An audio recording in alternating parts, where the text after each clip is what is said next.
that part of our meeting. We are so lucky to have our state superintendent, Sid Dixon, here, and she has been missing all of our great people in charter school world. So she wanted to stop by and say hello. So we'll give her a few minutes, and then we will turn the time over to Deputy Superintendent Stallings and Mr. Cannell for their presentation today as well. So Superintendent Dixon, we will turn the time over to you.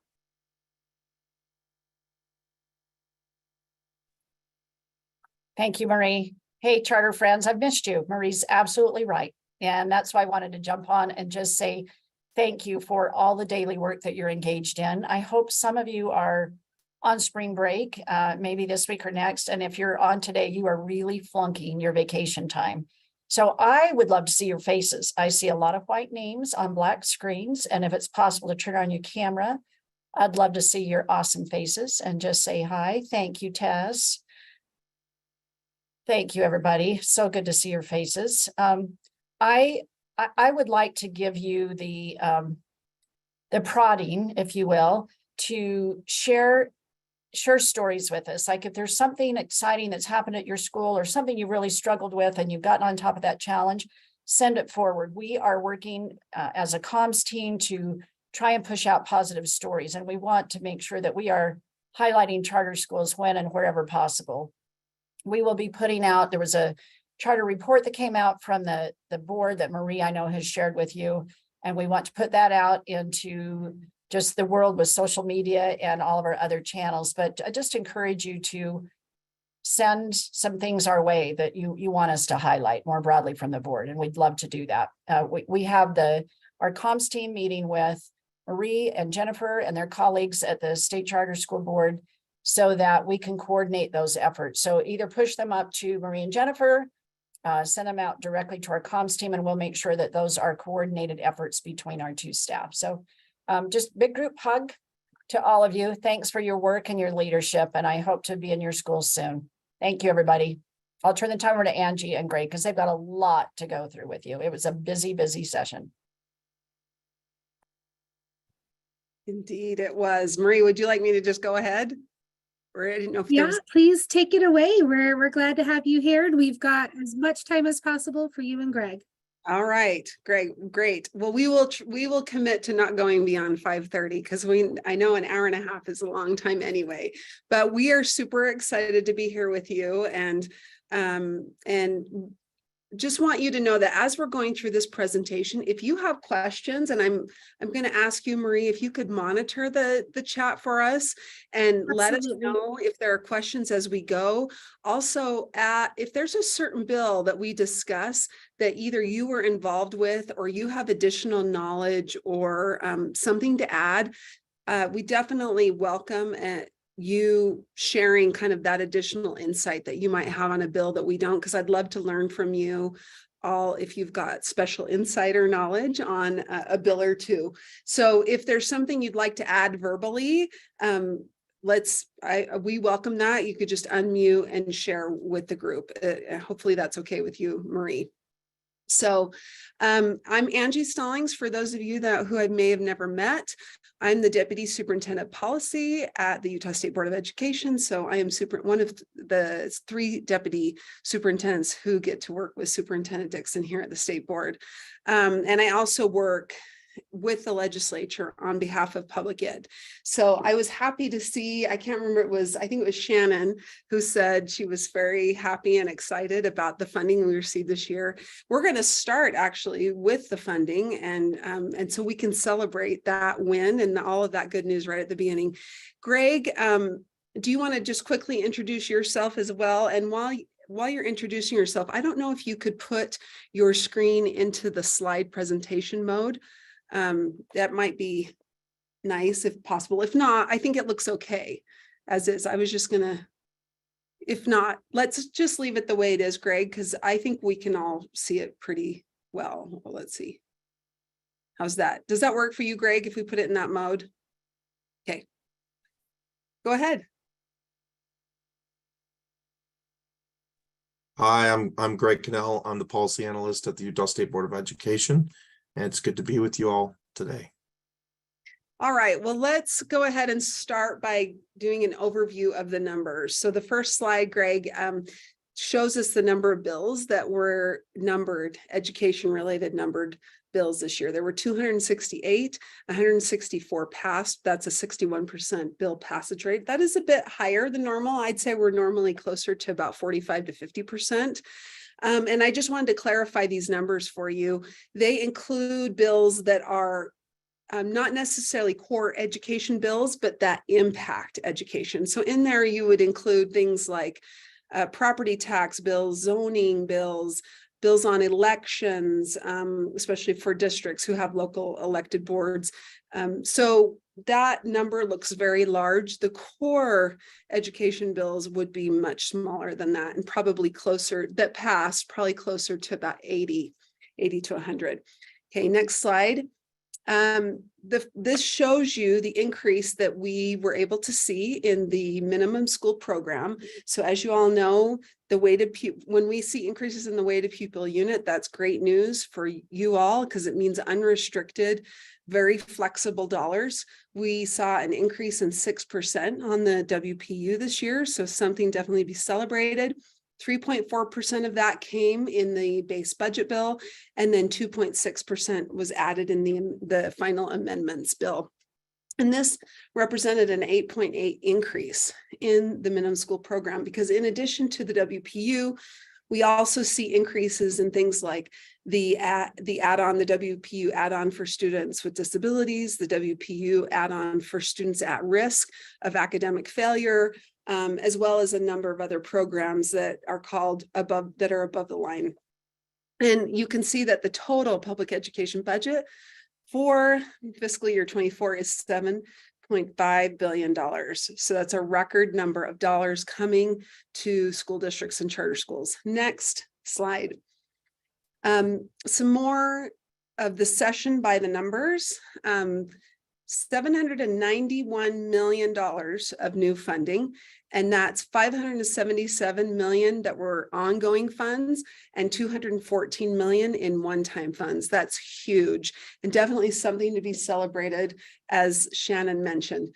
Other things we're going to be looking forward to as a result of the session, we're looking forward to creating or amending 39 administrative rules based on legislation that passed, 10 new programs, 8, and some of those programs that are new programs are either brand new or they are programs that were significantly amended to the point that they're practically new. We have 8 new reports that the State Board of Education will be providing to the legislature, and you all will be providing 9 new reports, most to us. And then on your behalf, we will be reporting to the legislature. And then also we'll be engaging in 8 requests for proposals or new contracts or amendments to contracts. One of the big highlights of this session, of course, was the almost $197 million that were appropriated ongoing to support the increase in the educator salary adjustment. As you all know, currently teachers get approximately $4,200. That comes directly from the Utah State Legislature. The legislature appropriated an additional $197 million to make that $8,400. The remaining portion, so it's meant to be $6,000 per educator, with the remaining approximately $1,800 left for benefits and other related expenses. Next slide.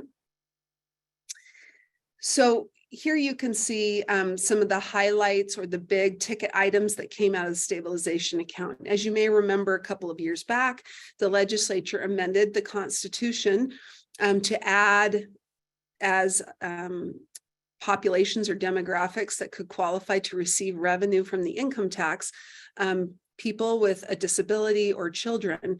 And at that time, they created what is called the economic stabilization or education stabilization account. That account, every year, the legislature reserves ongoing funds, and that is reserved for in the future if we have a recession or a big dip in the economy or a big drop in revenue from the state. As a result, every year there's a large amount of one-time funds that that is available due to the reservation of those ongoing funds. It's probably closer to at about 550 million. I should have asked what the amount is at this point. But you can see here some of those large one-time costs that were funded out of the stabilization account, including funding for school safety, funding for the educator-directed preparation and collaboration time that funds 32 hours that are meant to be directed by the educator for them to use for professional learning or prep time, $50 million for small school critical capital needs, and then $30 million for flexible funding for our smaller school districts that are in the 4 through 6 class counties. Okay, in the next 3 slides, we'll just quickly highlight again some of those big appropriation items. We've got here are 6 different categories that support teacher and student supports. Of course, we already mentioned the $197 million for the educator salary adjustment. An additional 1 WPU or 1 increment went towards supporting the WPU add-on for at-risk students or students at risk of academic failure. A big, what we hope you all see as a big win this session, of course, was the passage of HB 477, which now eliminates those separate line items for kindergarten or for the extended kindergarten, but instead allows all of you to count kindergarten students at 0.9 for you all. For charter schools, it's 0.9 instead of for a full WPU. But now, instead of having those separate line items where you have to apply for funds and have restricted uses, we have unrestricted funding that can go to support kindergarten classrooms and students and educators. There's also the $15 million one time for teen centers, an additional $7.1 million one time for the Grow Your Own Teacher and Counselor pipeline, and $3.1 million ongoing to support dual language immersion programs. The next category are investments in technologies, in technology. Most of these are what I would call almost like reauthorizations or refunding of existing programs. They are programs that aren't necessarily new, but have been traditionally funded one time each year, including the K-12 computer science grant. This statewide online education program is an exception to that. The statewide online education program does have a large portion of ongoing funds, but the legislature also added an additional $5.5 million one time. The English language learner software, $5 million one time. One of the new programs is student credential account statewide usage. That is a new program, and that received $3.5 million one time.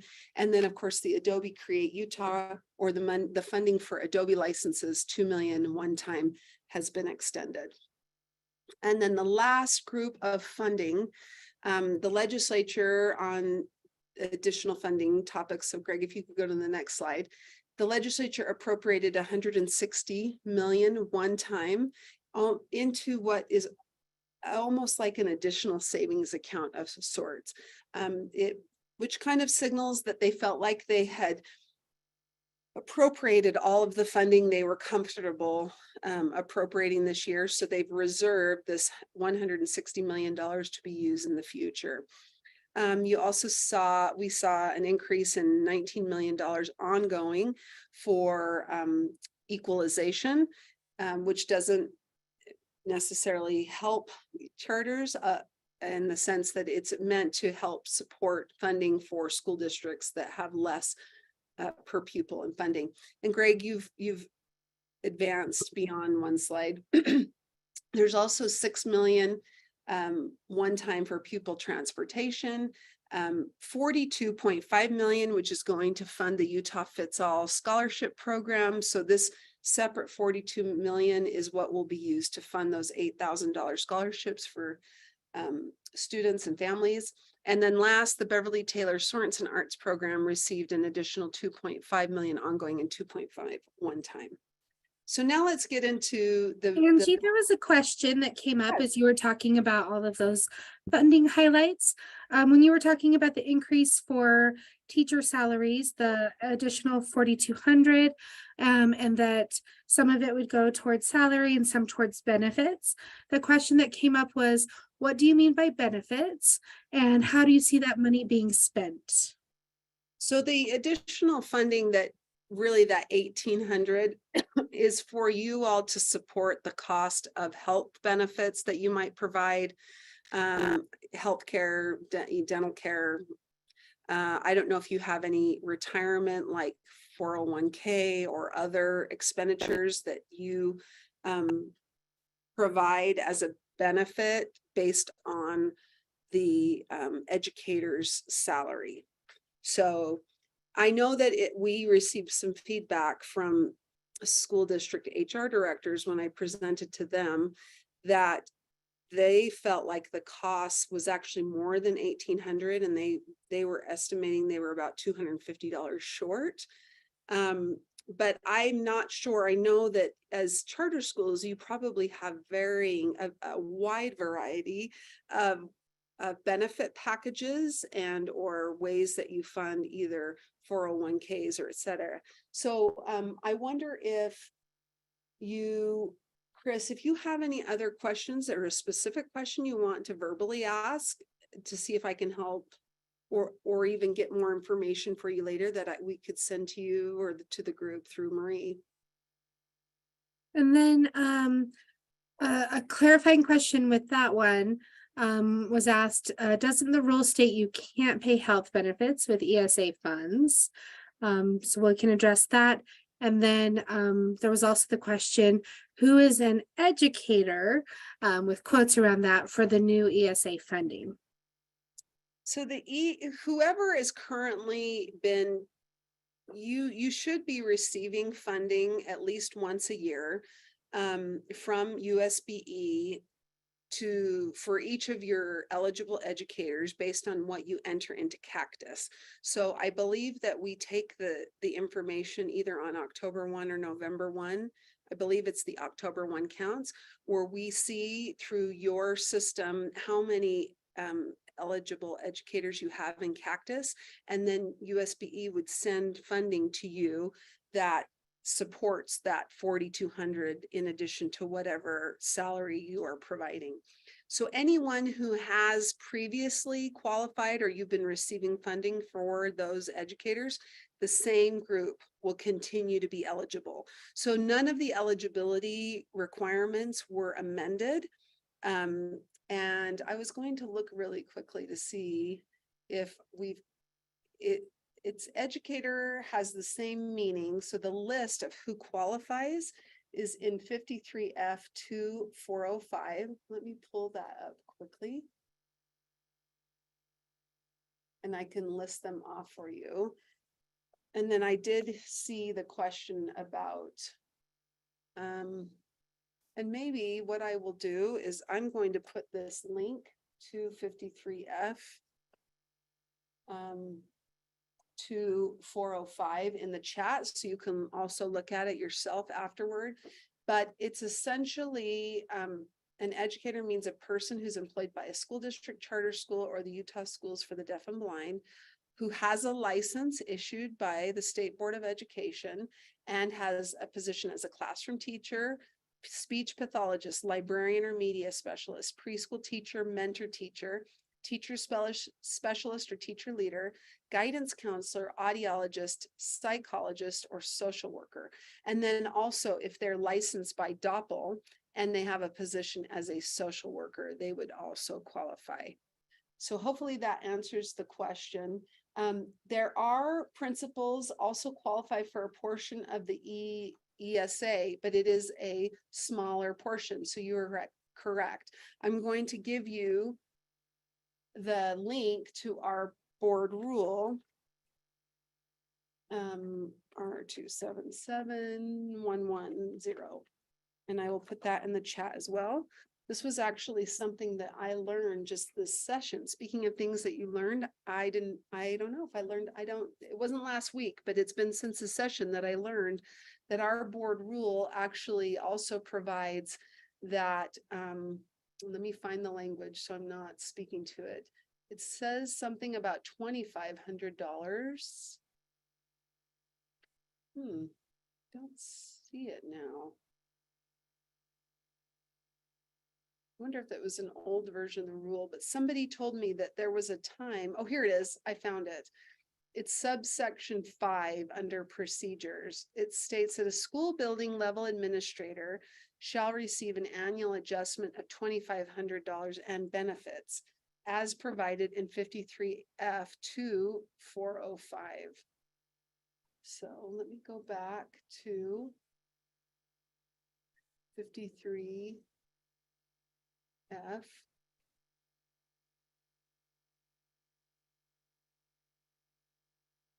405 and see.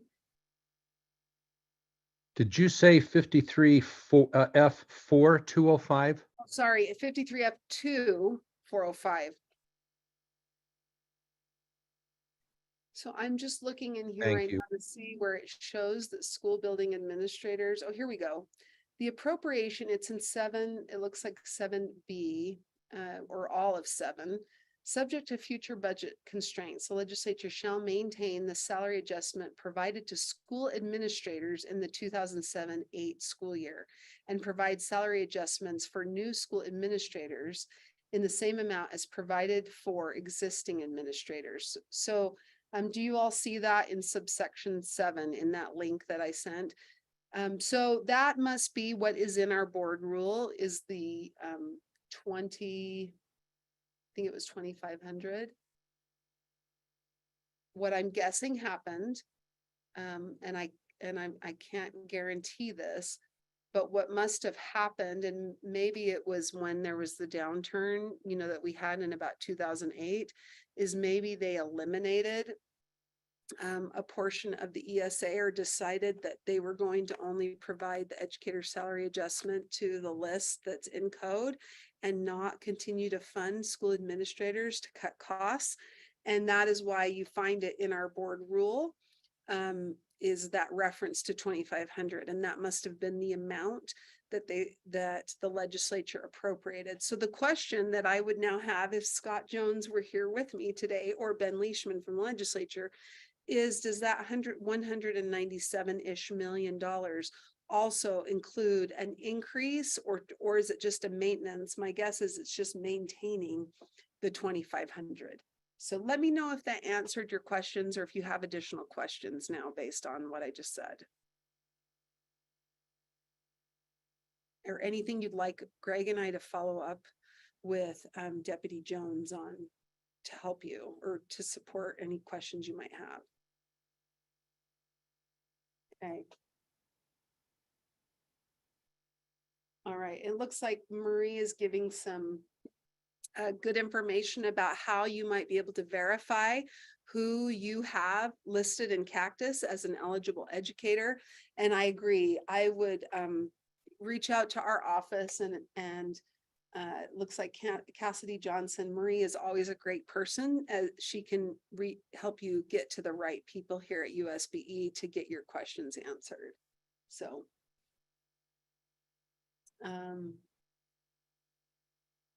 that's a good question about the school social worker, Rebecca, and how is it that we are pulling that information about the school social workers who are licensed by DOPL? My guess is we're pulling that somehow before we do the distributions that go. But again, that might be a good question for Cassidy Johnson. It could be a good question for Kristen Campbell and or maybe Sam Nuri. So I don't know if Marie would like to try and follow up on some of these questions, or maybe together we could follow up on some of these questions with our staff. Yeah, I could absolutely follow up on some of these questions and we can send them out to the group at large. Yeah. Great. Okay, if there are any, it doesn't look like they increased the administrative amount to whoever just asked that question. Unfortunately, the bill was really focused on the 4,200 and increase the 42 to 8,400. And then there was another bill that Senator Vickers ran. I believe it's HB 183 or 184. We're going to get to it later. But that bill actually now has the 8,200 being automatically increased each year based on, I think, the 5-year average of the increase in the WPU.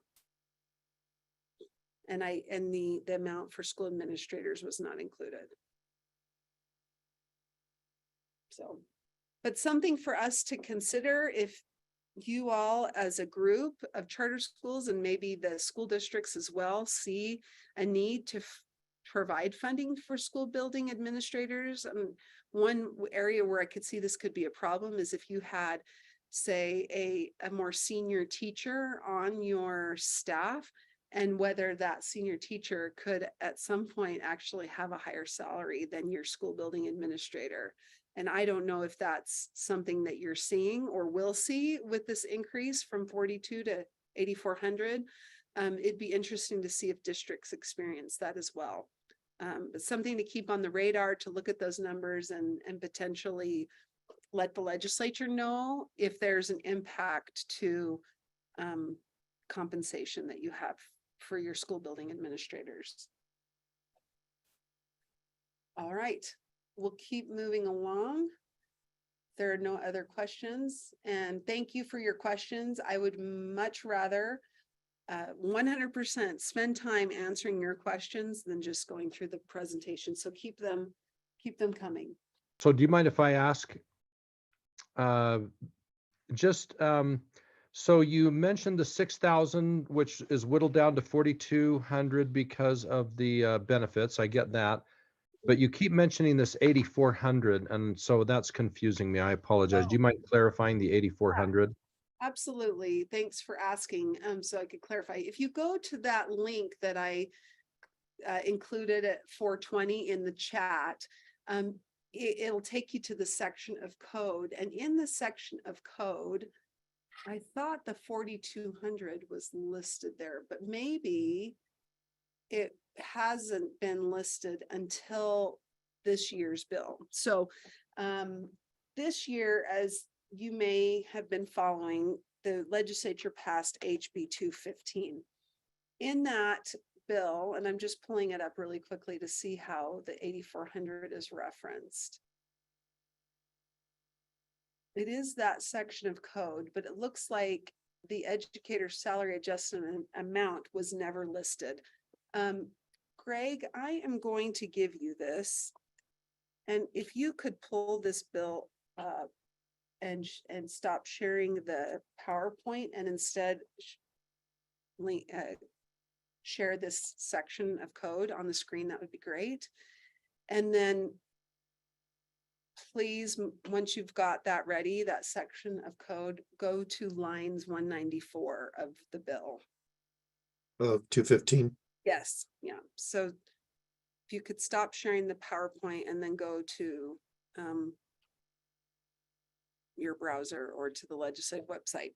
So what's currently happened is that this code 53 F2405 doesn't currently have the $4,200 listed in code. It was a number behind the scenes, and it was a number that was listed in our board rule.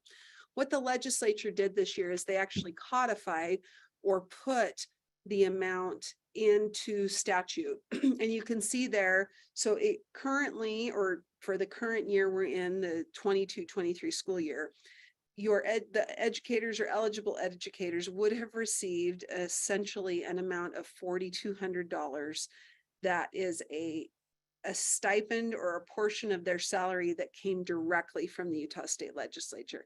And then the rest, of course, came from your school, from you all. What happened as a result of this bill and the approximately 197 million is that amount doubled from 4,200 to 8,400.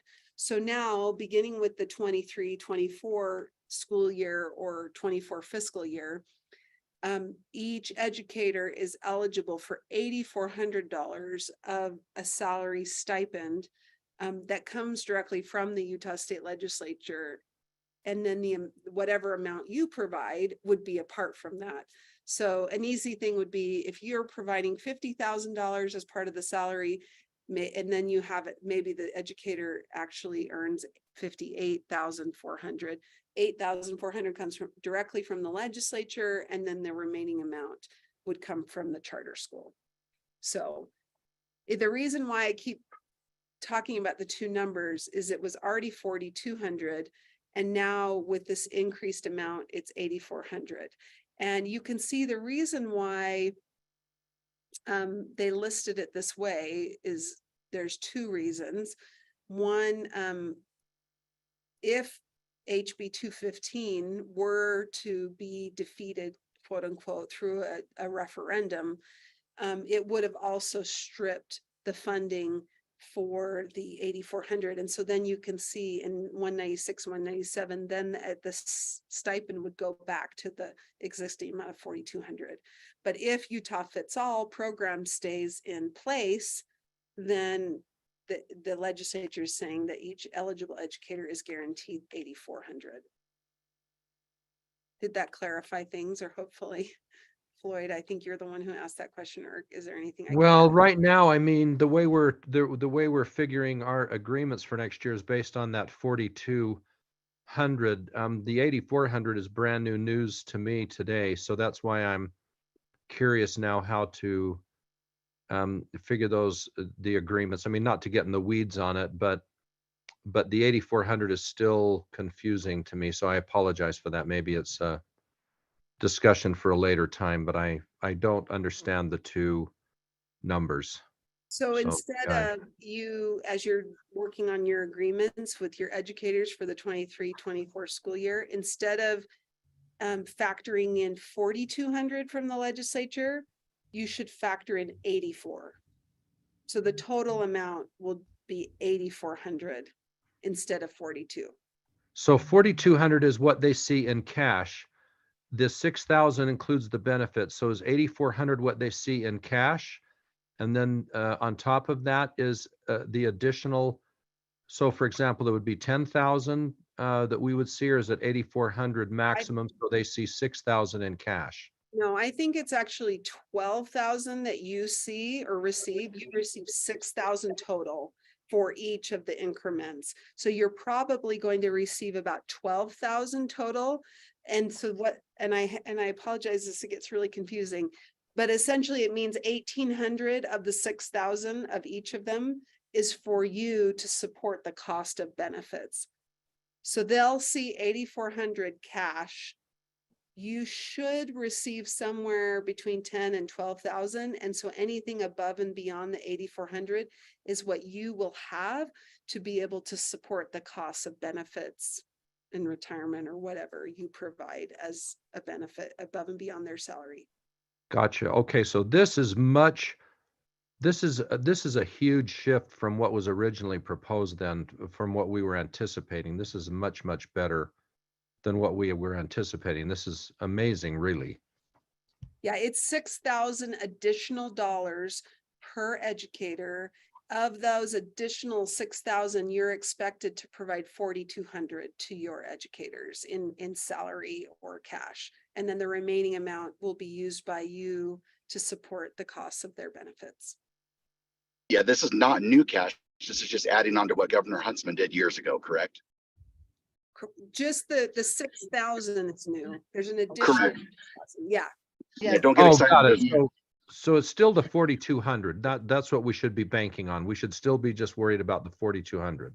There's Yeah. 4,200 and another 4,200. This is Carolyn Charette, and I have a question, right? We have a 4,200 from before, we have a new 4,200, and then there's the 1,800 and benefits that you're talking about.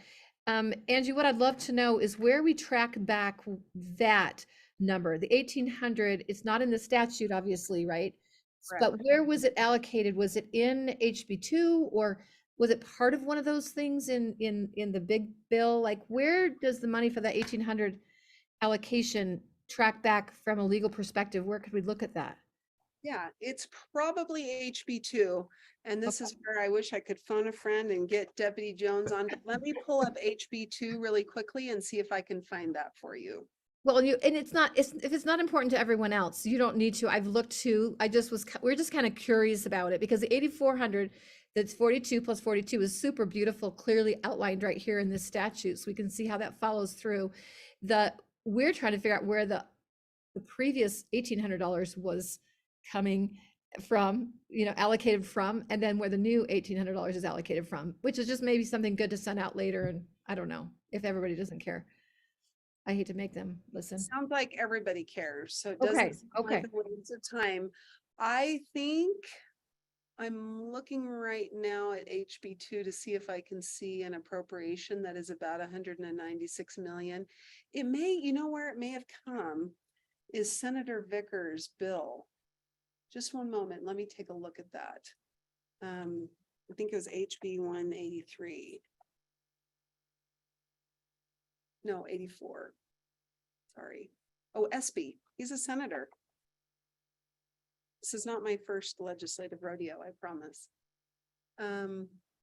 It is SB 183, and nope, the appropriation is not in there as well either. So that we'll need to follow up, and Marie and I can find out from Deputy Jones and Sam Uri where the 194 or 196, 197 is.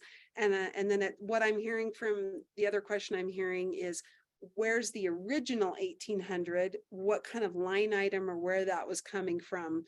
And from this year's legislation, which bill included the 197 million? Is that correct? Are those the questions? Yes, thank you so much. So in summing this up, ultimately what we're saying is there is a total of $6,000 additional money that we have not received in prior years that's being included this year. Of that, 4,200 goes directly in the form of salaries, and the 1,800 is available to cover benefits, correct? Correct. Thank you, Richard. You said it very well.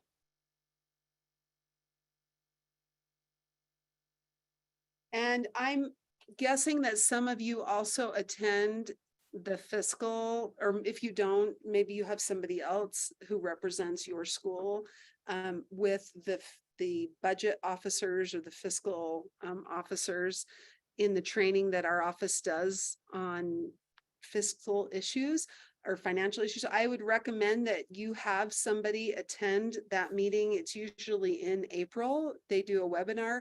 And Scott Jones, Sam Uri, Deborah Jacobson from our office and their team will be able to answer those questions and probably be more specific about what you can expect as far as your monthly allotments, where you can identify or anticipate maybe changes, a true up of sorts. For example, if you go into Cactus and you look at who you've got listed as eligible educators, you may want to check that information to make sure it's accurate from your records, but they will also be able to give you more specifics.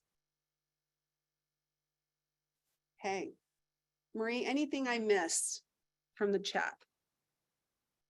I mean, there's a few, but I think we'll go through those questions together and we'll make sure that we get all those answered. And so we'll make sure that all the answers get sent out. Yeah. Thanks. Thank you for your patience. I am not the money person at the office, so I'm doing my best to represent, and we will get answers for you so that you're sure of what next steps are. Marie, I don't know if you know or have heard from Scott Jones about when that training might be coming. Have you seen any announcements for that yet? Not yet, but I can check with our finance specialists on our team too. So we'll check on that. That would be great, because I think that might be a good meeting or training for you all to attend, and or make, if you can't, to have somebody else from your school participate. All right, we'll keep moving along. And I think we're now at HB 477. So the kindergarten amendments bill, this full day kindergarten amendments bill, this bill now provides or takes the funding that previously went out through two line items to support extended day kindergarten and or full day kindergarten, and rolls that money up into the WPU. And then you now have the choice to count your students either for a full WPU, which for charter schools, it's actually 0.9 per student for full day, or 0.55 for your students who are not engaging in full day kindergarten. So what that means for you is you may continue to provide half-day kindergarten programs, either because your community isn't interested, or you don't have the classroom space, or you may convert all of your kindergarten programs to full day. So you should have, for the 22-23 school year, been reporting two numbers, meaning if you have students who some are engaged in full day and some are engaged in half day, you would report them either as a full day student or half day. The other thing that this bill does require, even if you do roll out all or completely 100% full day kindergarten classrooms, is you are required to support and honor a family's decision or student's decision to participate in half day if they choose. And that is not something that's new legally. In the state in general, students are allowed and families are allowed to enroll their students half-time, quarter-time, three-quarters time, et cetera. And that's through all grades 1 through 12 or K through 12. I know that charter schools have a little bit of a unique situation than our district counterparts or your district counterparts, in that you have a ceiling or an enrollment maximum. And so I have had at least one charter leader reach out to me and talk about what happens when they've got a wait list, for example, and they have maybe 5 students who are willing to be enrolled full-time and other students who want to be part-time. If that's an issue for you, I think there are ways that you can draft your policies and to provide a preference for enrollment if the student is enrolled full-time. If you don't have a lottery, though, it might not be that easy for you to restrict a family or a student from participating half-time. But just so you know, that has been codified explicitly for kindergarten, that families and students do have, the LEAs need to honor or support a student's and a family's decision for the student to participate in half day. And I hope, Hanafi, I'm not going to put you on the spot, but I did get to go and tour their new campus, the Beehive Technology Academy's new campus earlier, or I guess it was last year. And I believe I remember that all of their kindergarten sections were going to be full day kindergarten sections, but they were supporting a handful or so of students and families who did want to only have their students come for half the day. We've seen that happen in a number of our districts as well, where a school district might have all of their classes, our full day kindergarten classes, but families and students are allowed to come for just half the day. Does anybody have any questions about the roll up or the expectations with full day kindergarten? Is there funding for building additions, or is the funding for staffing? So the funding is through the WPU. So this is one of the really great pieces of news with the way the legislature changed the funding from the line items to the WPU, is it's unrestricted funding. So you can use those funds for whatever, in the same way you use your funding for your grades 1 through 12 students. It's unrestricted. But there are no additional capital funds. If that's the question, like, was there a separate line item that was appropriated to provide funding for kindergarten classrooms? There was not.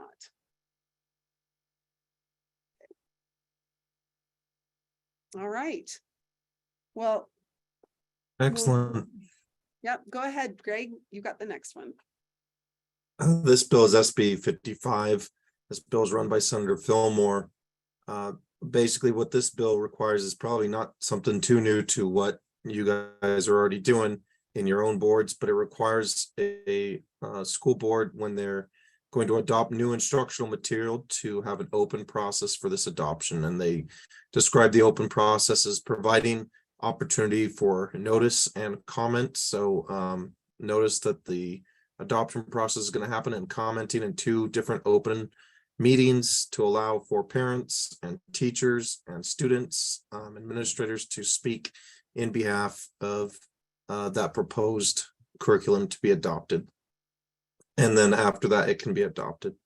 It also requires that school districts create a policy on what kind of guidelines educators need to worry about when they're implementing additional materials to be presented in the classroom. And so that's up to the LEA to decide on what kind of bureaucratic tape they want to put on educators for using materials that aren't part of the curricular structure. And lastly, this bill requires that any contracts for digital or online material have in them a clause that requires the contractee to notify when they have changes or updates in their online content.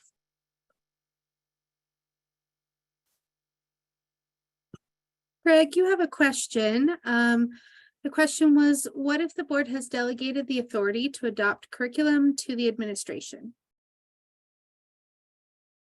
So according to this new law with SB 55, the board would have to have an open meeting, 2 open meetings where they would both notice that curriculum that the administration had selected and also have an opportunity for comments on that. So they could still do it that way if they wanted to, but it would have to go through this process.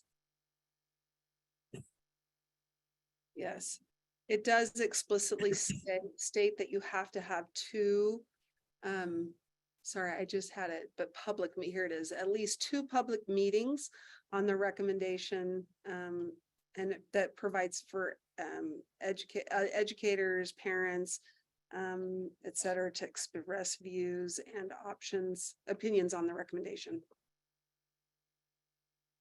So. All right. One thing I forgot to mention, and since we're moving on HB 477, I did want to let you know that we have the board rule related to kindergarten that will also be in the finance committee next week, if you're interested. The one significant thing that, and also have the school fees rule that is being considered in the same meeting. It does explicitly delete or eliminate the ability now for you to charge fees or tuition for the second half of the day. If any of you were doing that, I know Canyon School District charged for half of the day for their full day or extended kindergartens. That is now no longer allowed because you can receive the full WPU, or in your case 0.9 of the WPU, to support that full day kindergarten. So I did just want to note that you will no longer be able to charge fees for full day kindergarten. Okay, let's move on to HB 304. So HB 304. Sorry, there was another question on curriculum that just came through. Does the school need to do anything with curriculum that's already adopted? No, right, Greg? I think it's. Yeah, it's just new curriculum coming through. But if you have a contract for that old curriculum that you're planning to renew, you would have to go through that open public meeting process, the 2 public meetings with the 2 comment periods for that renewal of the contract. And then the last one was if there was any discussion about a model for language to be included in contracts for digital and online material providers to give notice when content is updated or changed, or a model policy for instructional material selection, and just the shout out, they love USPE model policies. That's not we can share that feedback, especially with Adam Hurd, our director of contracts and purchasing, to see if, because we're going to need to do that with our contracts as well, although we don't really have too many contracts with providers or vendors that provide curriculum. That's generally done more at the school district and charter school level. But we can share that request for a model procurement or contract clause that would meet the requirements of SB 55. As for model policies, I'm glad to hear that you all like them and appreciate them, because we often find them very difficult to do at our level, because we often feel like they're a restatement of the law.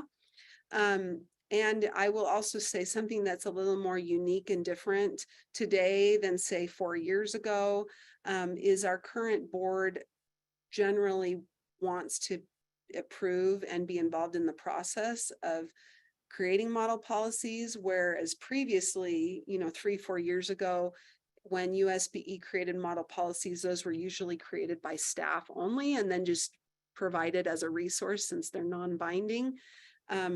So I just wanted to give you that kind of dynamic change where if we create model policies now, I think our current board would be would want to approve that and become kind of invested in the drafting of it. So we will share both. We'll share that feedback, though. I think the model contract clause is likely something we could do. I can't commit to it because that would be something that would likely come from Adam Hurd.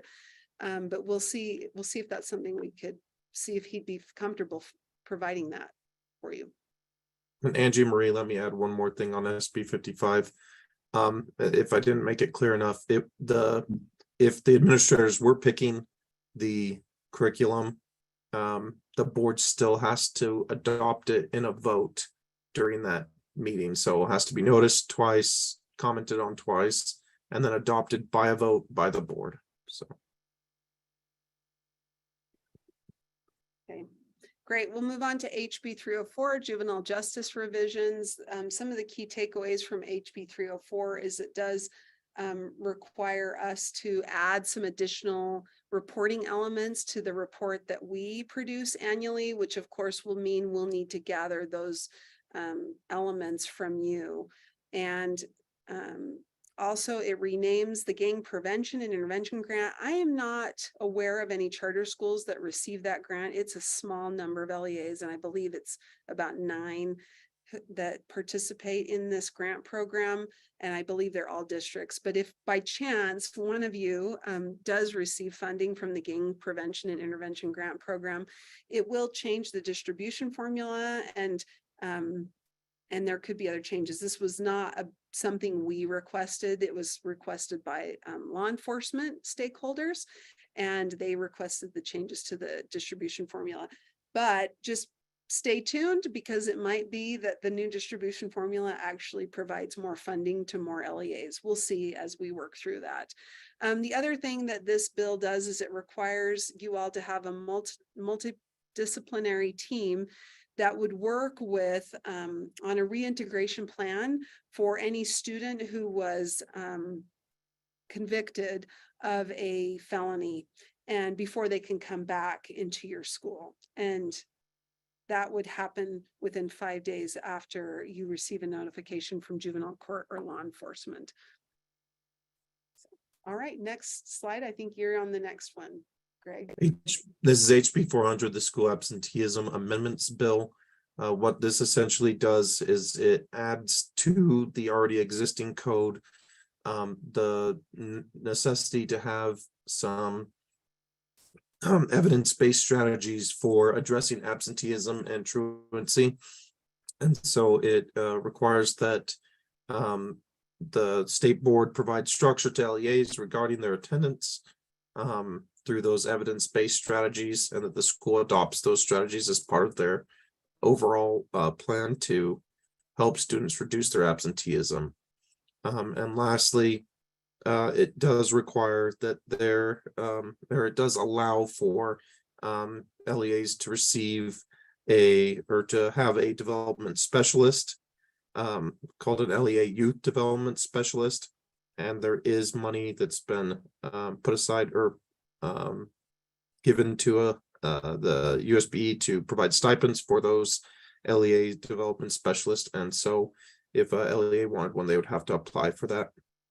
Lastly, there is going to be some rule updates and amendments, and that in the bill itself, it mentions that through that updating process, it may require LEAs to publicize their policies and include their other requirements for this particular item.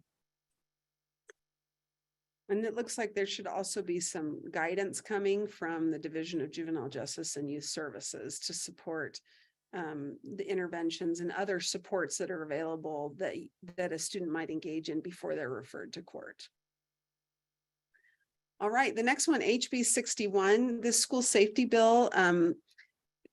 It had a lot of funding that also came along with it, $75 million one time and $3.3 million ongoing. So it establishes a state security chief position at the Department of Public Safety at the state level, and also establishes a school security task force where Representative Wilcox, he is the chair of the House Criminal Justice and Law Enforcement Interim Committee, and if I botched that, it's some grouping of those words. It's criminal justice and law enforcement, but he was working with Department of Public Safety and law enforcement on a bill that you may have seen. The first version of HB 61 would have required every school in the state to have a school resource officer. He is still very much invested in and interested in providing more support by way of school resource officers for all schools. Once that bill came out, of course, many in the education stakeholder groups, many schools felt like, or districts, and I'm sure charter schools as well, felt that there wasn't a need for a school resource officer at every school.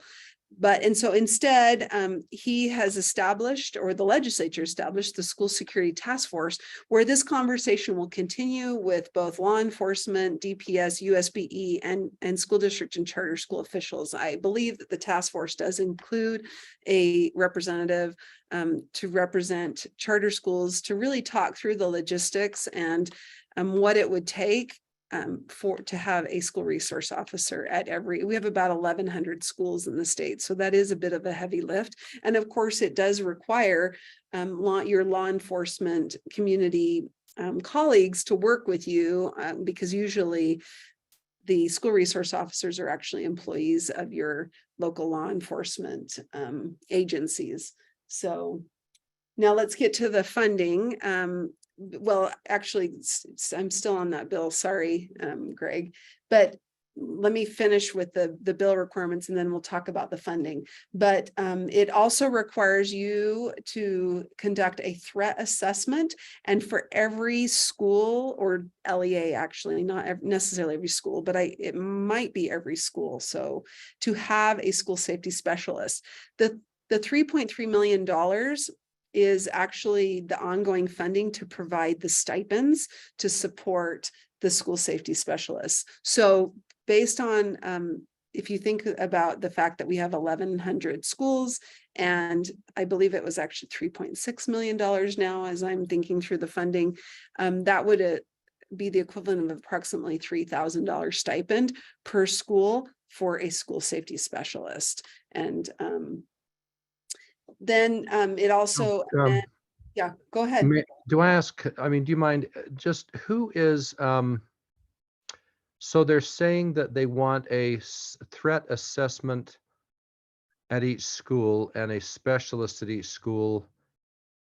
Who is saying that there is a person at the school who is qualified to carry out a threat assessment and who is also qualified to be a specialist to watch over the safety of a school? And so that is what the funding is for, and there will be training for those positions to be able to learn what it takes to become a school safety specialist. They'll receive training on how to conduct a threat assessment, and then they'll have contacts here at USBE. We have a school safety center, which includes somebody from our office, Rhett Larson. We have Jeremy Barnes, who's actually a Department of Public Safety employee who works as part of the school safety center and is housed in our office at USBE.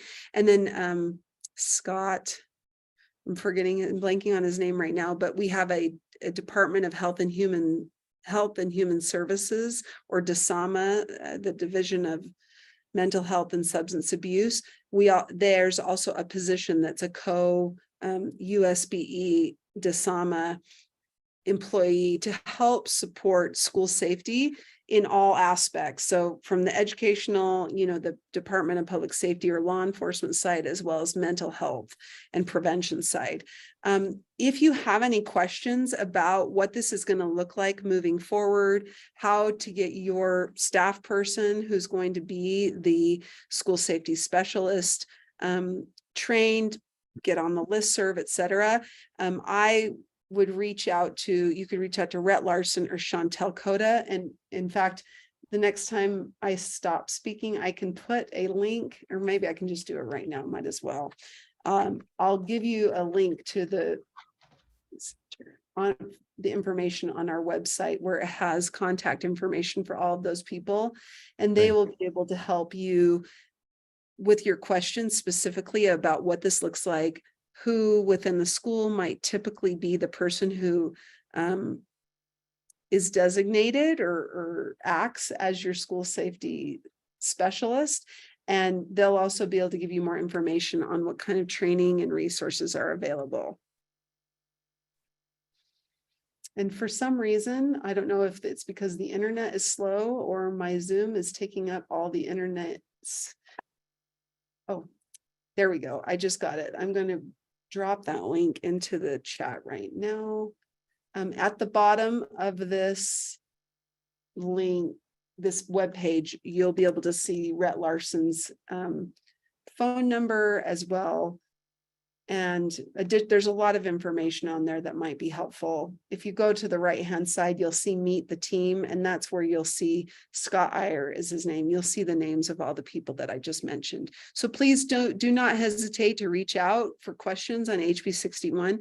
We have a whole team at USBE that can help answer questions and get your new school safety specialist person up to speed.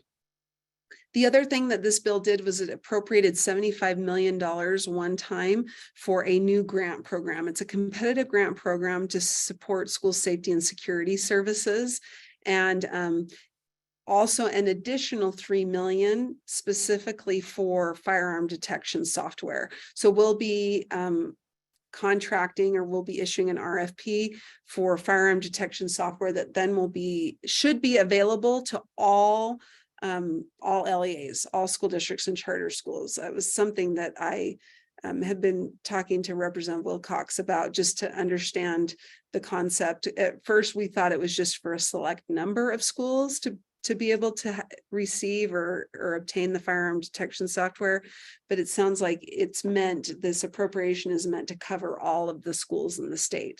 So again, stay tuned on that. We'll be issuing that RFP soon. So once we get a contract in place, we'll be able to let you know what kind of software or resources you'll have access to. Okay. The next one, so HB 215, we're now kind of talking about supports for teachers. So I'll talk about the Utah Fits All Scholarship later when we get into the school choice slides. But HB 215, we already talked about this significantly, but it did appropriate that additional $6,000 per eligible educator for an additional $4,200 stipend. HB 489, educator paid professional hours. You may remember that $64 million one time was appropriated again to support the 32 hours of educator directed professional learning and prep time. This bill now extends the timeline for your educators to be able to submit a plan to the principal. It had originally, or the current code says that those plans have to be submitted by the first day of instruction. Now the code has been changed to the 5th day of instruction.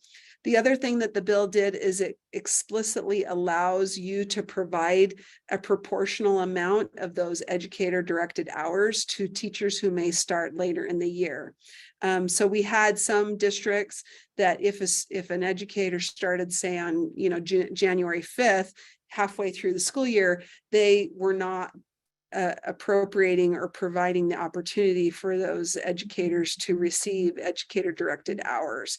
What the code now states is that an educator who does start after the beginning of the school year is eligible, and that you may prorate their hours based on when they start in the school year. So if they start halfway, you might give them 16 hours instead of 32 hours. Okay, SB 183, we already talked about that bill as well. The one part of this bill that we did not discuss is that it also provided that the amount of funding for the teacher salary supplement stipend, so that's the stipend that goes toward to pay teachers who've majored in math, computer science. I'm trying to remember all of the qualifying jobs, but educators who have a special education degree, or if you're a special educator and you've been in acting as a special ed teacher for 10 years or more, those educators qualify for the TSSP. That amount also is now going to automatically increase based on the increase of the WPU, or the 5-year average of the WPU increase. So that's good news for the 8,400 and for the TSSP amount, which I want to say is also around 4,500 per stipend. Those amounts will now increase automatically based on the WPU increase. SB 222, this effective teachers in high poverty schools. Not very many LEAs participate in this program, but it's a stipend that is awarded if to a teacher who teaches in a high poverty school. There's a definition of that, and they have to have a minimum growth percentile, or all of their students have to have a minimum benchmark score on the reading assessments in grades K through 3 in order to qualify for the stipend. If you participate in the program, the district or charter school pays for half of the stipend, and then the legislature or the USBE provides the other half of that stipend. It made some minor changes that really just makes it so that about 3 or 4 more educators across the state will now qualify, primarily in Granite School District. This has been a stipend program that Granite School District is probably the primary user. Next slide. HB 190, local education personnel amendments. This bill adds 2 more positions to the Grow Your Own program as eligible to participate, and it adds school social workers and school psychologists. Now those teachers who would like to become school social workers or school psychologists could now get their education paid for and potentially receive a stipend as they're going through school. SB 35, this bill, we're the first state in the country to officially adopt the reciprocal licensing compact. It's a compact that we're hoping all of the states in our country will adopt, which will make it much easier for educators who are licensed in other states to be licensed in Utah. In a lot of ways, it's not much different than what we currently have in board rule. I think Utah, we currently have a very I would say one of the easier states for you, if you're licensed in another state, to receive reciprocity and get licensed in Utah. But this compact, there was a compact that's been worked on for a number of years, and Utah is the first state to have the compact codified and signed. So that's something to celebrate. Okay, next. And I think Greg. Yes. HB 163, this is the Protecting Students' Religious and Moral Beliefs regarding the athletic uniform requirements bill. Essentially what this bill allows for is if a student has clothing that they would rather wear with their uniform for a religious purpose or a moral belief purpose, then they would be allowed to wear that with their uniform, as long as it doesn't obstruct the uniform in a way that would make the uniform unable to participate in that sport. For instance, if you wanted to wear longer shorts or longer pants while playing volleyball, that would be one thing that would be allowed with this bill. If there's a specific material or color required by the school for this uniform, for these religious and moral additions to the uniform, then the school would be required to pay the costs and provide those that material and those specific colors of the uniform. Greg, may I add one thing to this bill that I don't think is as apparent, but when you read the bill, it actually also applies if you allow sporting events to take place on your campus. So let's say you have like a junior jazz, or you have a bantam type comp league, or either city type league, and you give them access to your courts. Those organizations, so say junior jazz, or I'm trying to think of the names. My kids are just starting to get in this with like basketball. It's kind of the not school league, but they are heavily tied to the school league. So you'll see this happen often starting in 4th or 5th grade and through junior high, where kids are participating in a team that's not Corner Canyon, but it's the Corner Canyon, 5th grade team. And oftentimes those teams use charter school gyms and facilities. And of course, a lot of charter school students, community students also are participating. If you do allow those organizations to participate or use your facilities, either your field or your gym, you would need to make sure that they are aware that they are also required to adhere to this law, and they are also required to allow students to wear the modified clothing, and they also need to pay for the if they want the student to wear, say, a certain t-shirt, or if they're a student, if it's a student who wears a hijab and you want the hijab to be navy blue instead of black to match, the uniform, then that organization would also need to pay the cost of that. So just wanted to bring that to your attention, that this does apply not just to public schools, but to also other organizations like RECs, city county leagues that may use your facilities. And you wouldn't be required to provide the funding for that, but they would. So you'd want to make sure that as part of the agreement for letting them use your facilities, that they understand that they are subject to complying with this portion of the law. Thank you, Angie. HB 209, this is participation extracurricular activities amendments. What this bill allows for is homeschool, private school, charter school, online school students to be able to participate in extracurricular activities at a school other than their district school of residence if they have established their initial establishment of eligibility at that school.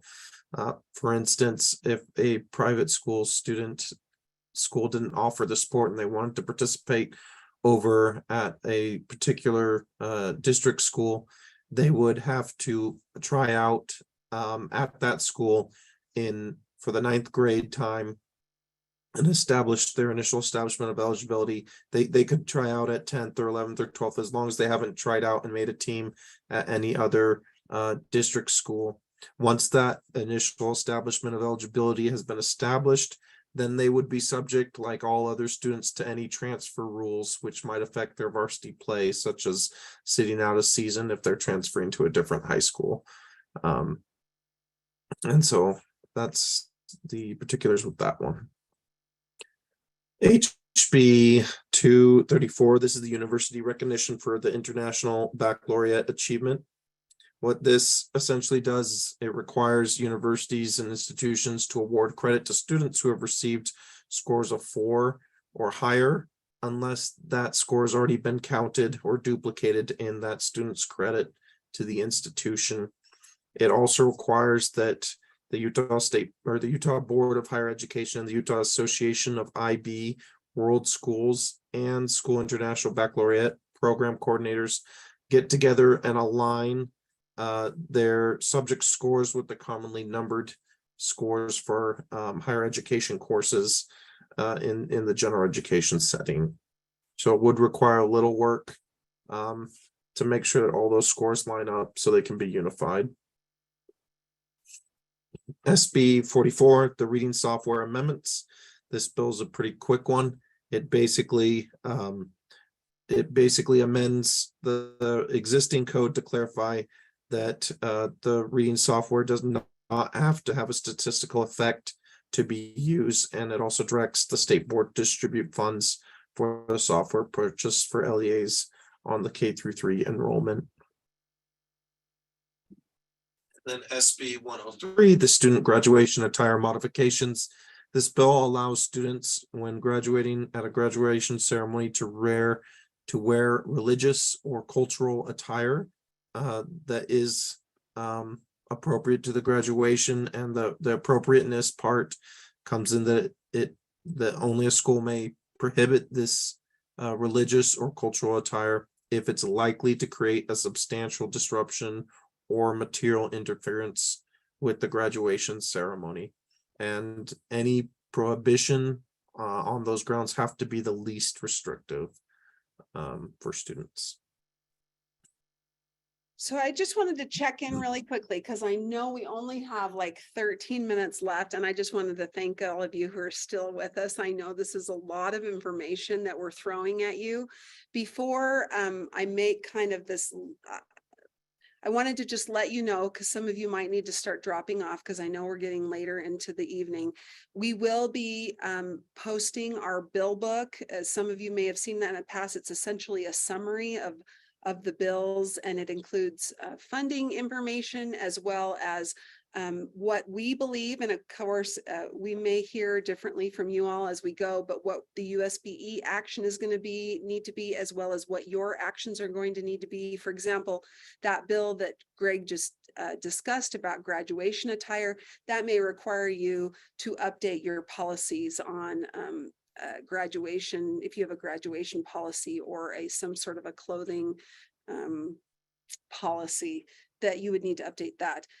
Because we only have about 12 minutes left and we have about 10 to 12 slides, I am happy to just, between Greg and I, for us to do speed round through the remaining slides and give you the highlights of the bills, or I'd be happy to take recommendations from you in the chat if there are certain bills that you were hoping we would cover today, or you want to ask questions on before we run out of time. I am also, just so you know, personally happy to stay for an additional 15-20 minutes or so after. So I could stay till about 5:45 or 5:50 if either a select number of you want to wait and ask me questions, or if you'd like me to just continue to go through the slides. Greg has to drop off because I know he has a family commitment, so I'm excusing you, Greg, but I'd be happy to stay on. So yes, the bill book should be available by our board meeting next Thursday, and we will post it on our website. And so, okay, somebody has a question on the SB 103. Oh, okay. Well, I'm not sure what SB 103 is. I need to look at that now. Maybe you're thinking for Angie, I think that was the one about the graduation attire. Oh, That's okay. when that one went up. Okay. So I was going to just draw our attention to that. That might be a good place to start. Just making sure the question about with the graduation attire, is the pride flag or the Black Lives Matter, is that considered cultural? Where does a school need to go with that?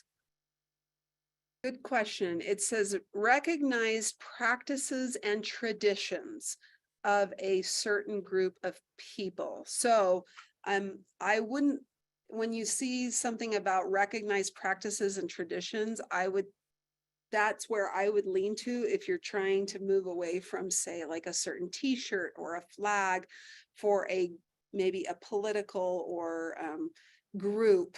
That's a little different than something that's a recognized cultural practice or tradition.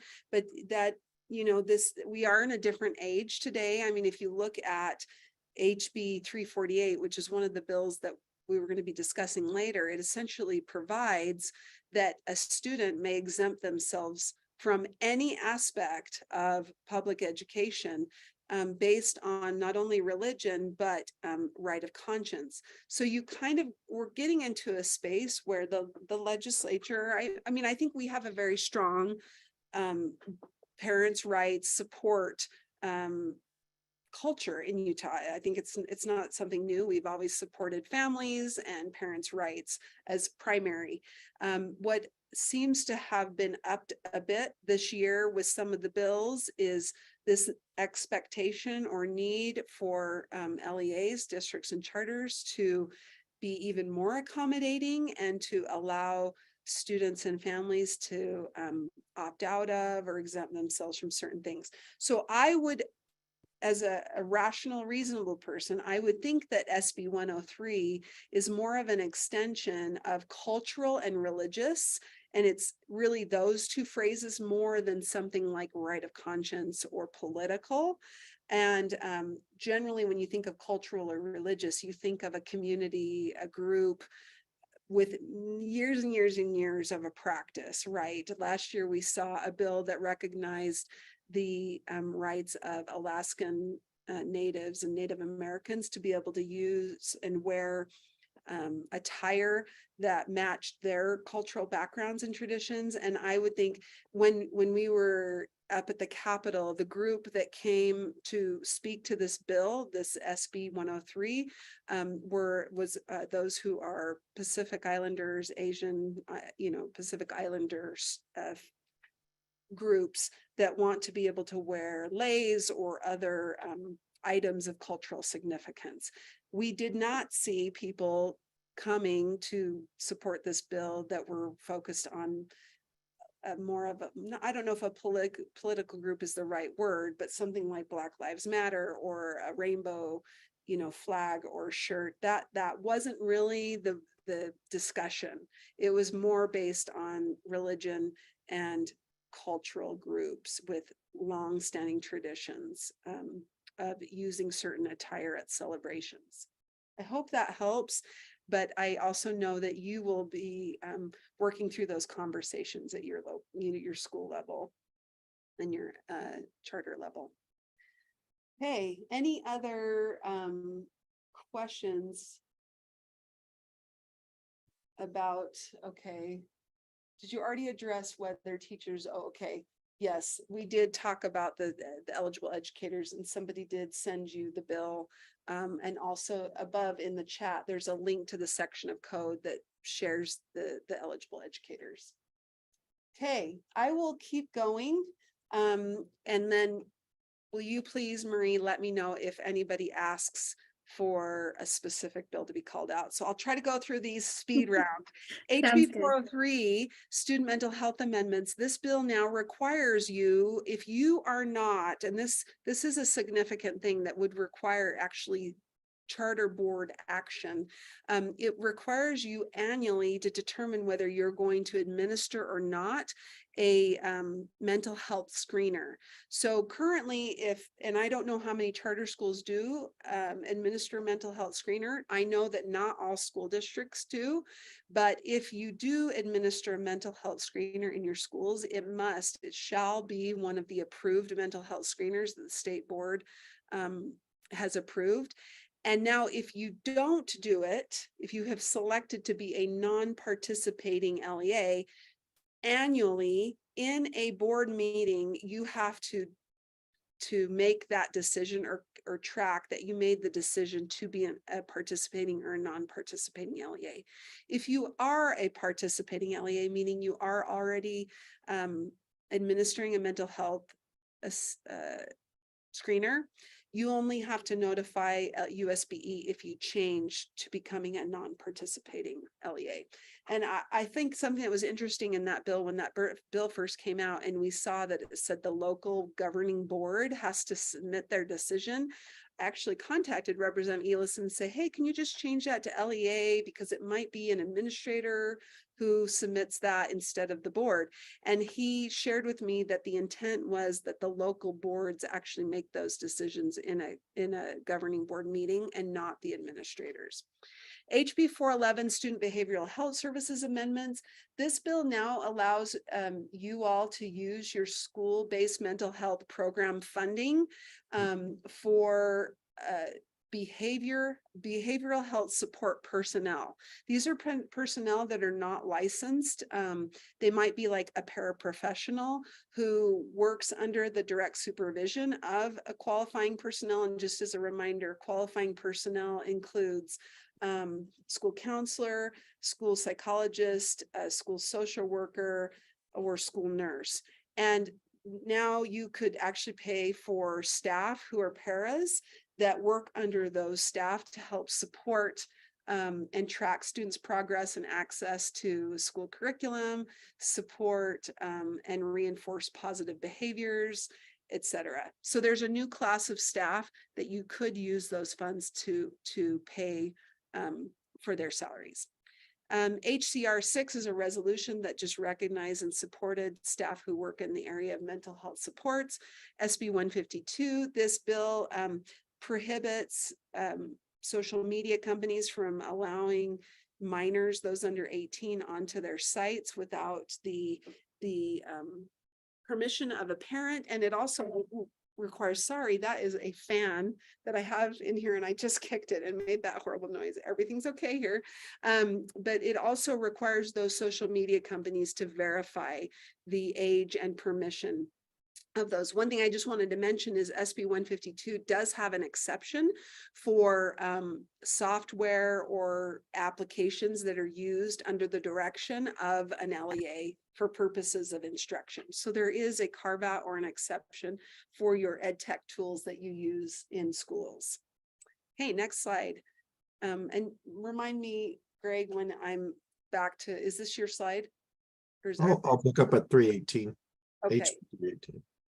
Okay, so SB 83 just provides for additional funding equalization based on property taxes.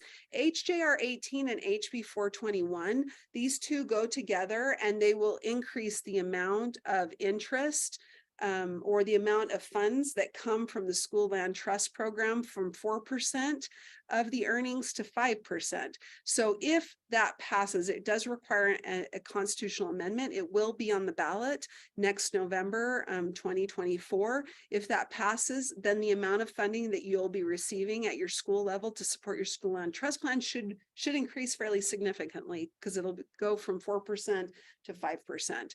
HB 161 provides for an automatic increaser for dual language immersion funding. So if you have a dual language immersion program at your school, the idea is that you should see more funding coming over the next couple of years and see that funding increase automatically. It also prohibits you from contracting with or receiving funding from a restricted entity, aka China, and or any other restricted entity. In the bill book, we will put a link to where you can find the list of restricted entities. That includes businesses that have close ties to some countries like China, Iran. So if you're taking money from China or Iran, just know you're not supposed to do that. And you will find the list in the bill book. Next, and it does that bill does apply to all schools, not just to schools who receive DLI funding. So if you've been receiving funding for students to do exchanges or something, you'll want to check to make sure where that funding is coming from, or for your teachers to do exchanges or travel. HB 154, English language learner amendments. I am blanking a little bit on that one, Greg. I believe it provides that now LEAs will do the individual contracts for your English learner software instead of it being done at the USBE level. So you'll be able to select your own provider, and that won't be done through USBE anymore. And it provides funding to Angie on that as well. So for hardware, software, and licensing.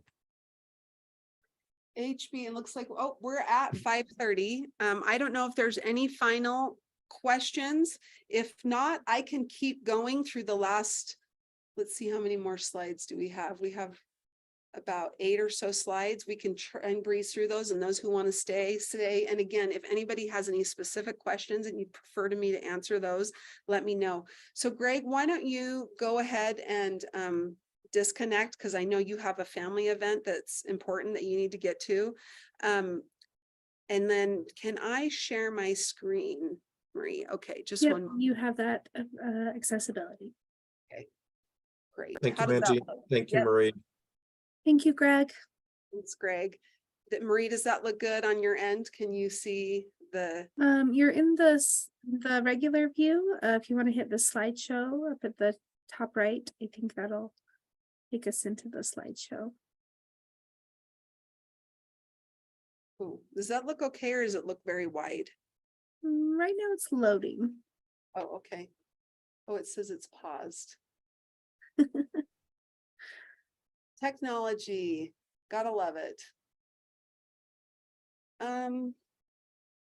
It's not allowing me to, in that mode, it's not allowing me to. Okay, resume. we can go back to the other one. It looks Let's just fine. Yeah, let's just go to the other one. Just one moment. Sorry about that. Oh, the irony, since I asked Greg to do it and I said, oh, you need to put it that way. And of course, when I try to do it, it doesn't work. Okay, so we are, let's see where we were at. Okay, and does it look good now? Marie, can you see? It's not in the presentation mode, but can you see it well enough? Yep, it looks good enough. It looks great. Okay, great. I'll keep moving through these quickly. The State Agency Capital Development Fund doesn't apply to you, so don't worry about that one. SJR 10 and HB 394 are kind of big ones that happened the last week of the session. They kind of came together. SJR 10, you may remember that the original version of this bill would have completely eliminated the earmark that's in the Constitution that restricts income tax revenue. Currently, it can only be used for K-12, higher ed, and to support individuals with disabilities and for children. What SJR 10 will do is it will now add a requirement or an expectation that the income tax funding be used for the stabilization account, or what we've called HB 357 from a couple of years ago, that provides that a certain amount of funding is included in the base budget and then reserves ongoing funding for public education in times of a recession or economic downturn. The other thing it does is it adds a fourth or I guess fifth allowability for the legislature to use the revenue from income tax for any purpose that they want after they have funded I'm sorry, I'm trying to remember the term they use. It's not matrix, a framework, the framework for stabilization of public education. So essentially it says you can't use it for all other purposes in the state unless and until they have funded the stabilization and funding framework for public ed. That will all be contingent, of course, it's going to go to the voters in November of next year. If that bill passes, HB 394 will also take effect, which provides a hold harmless for between 5 and 10 years. What the hold harmless means is right now we have demographers who are predicting a decline in student enrollment age or in student enrollment in public education due to a reduction in student age, school age population. And this bill would keep those numbers harmless for 5 years, and then has a provision for the legislature to review it after 5 years to extend it for an additional 5 years or up to 10 years total. This will be an important thing if we do see the declines occur. This year, I think we had a very minimal, it was somewhere between 10 and 80, I believe, student enrollment increase statewide. And so if we were to dip and have a decrease, which I think would be the first time we've ever seen that in like 20 years, it would mean a reduction in funding to public ed, but for this hold harmless bill. So, but again, that hold harmless bill only takes effect if the constitutional amendment passes. The other thing that was not as publicly accessible or available is that the legislature has committed to also appropriating 2% additional WPU if and when that constitutional amendment passes in November of 2024. So they would do that in a supplemental bill, probably in January. They would just add an additional 2% WPU in that 24-25 school year. Okay, and let's see, we've got the Prime Pilot program. This program didn't make too many changes, but it did continue the Prime Pilot program. This is a program that if you get so many concurrent enrollment courses or you take so many CTE courses that you qualify for a certificate. And so it amended some of the provisions related to that. And it also provided funding for the Prime Pilot program to continue. HB 189 International Baccalaureate Program amendments. If you have an IB school or you have an IB program at your school, the good news is what this bill did is it struck from the code this not prohibition.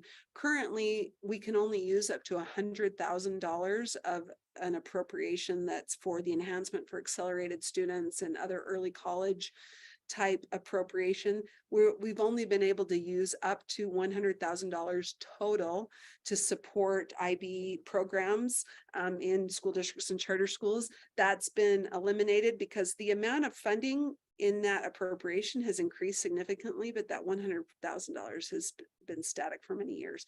So if you have an IB program, contact our office. You'll likely be able to qualify for a little bit more funding in the coming years. SB 258 Upstart program amendments. The big thing that happened with this bill is that this program has been transferred from USBE over to GoEO, or what used to be called GoEd is now called GoEO or Go Utah. So it's hard for me to not call them GoEd, but GoEO will now be the administrator of that program and will be doing the RFP and contracting with Waterford or whatever vendor ends up or provider ends up supporting Upstart.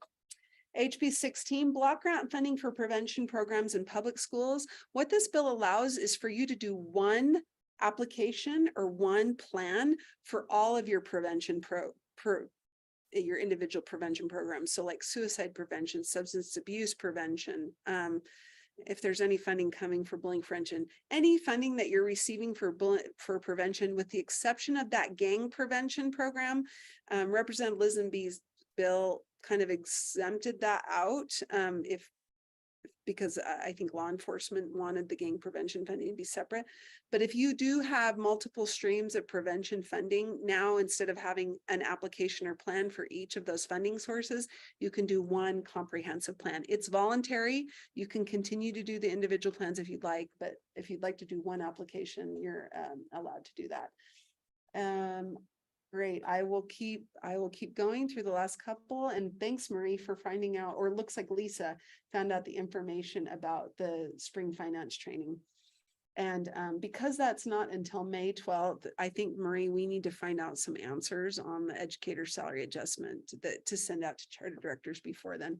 My guess is the We'll do that. district folks will have the same questions. So it might be something that our office just wants to prepare a little FAQ for all of districts and charters.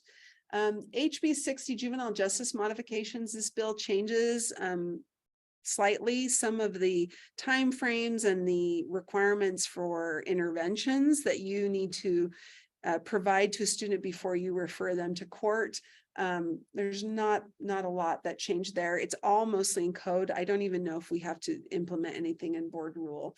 HB 140 standard response protocol to active threats in schools.